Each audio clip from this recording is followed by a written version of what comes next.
Mian Muhammad Shahbaz Sharif is a Pakistani politician who is the current leader of the opposition in the National Assembly of Pakistan, in office since 20 August 2018.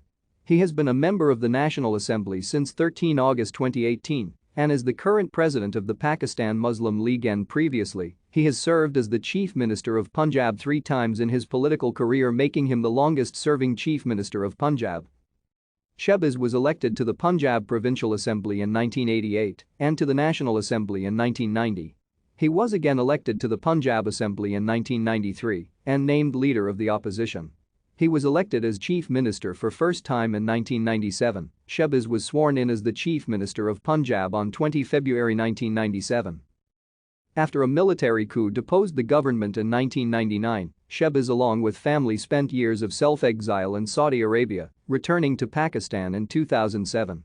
Shehbaz was appointed Chief Minister for a second term after the PMLN's victory in the province in the 2008 general elections. Thank you for watching. Like and subscribe if you would like to view more of our videos. Have a nice day.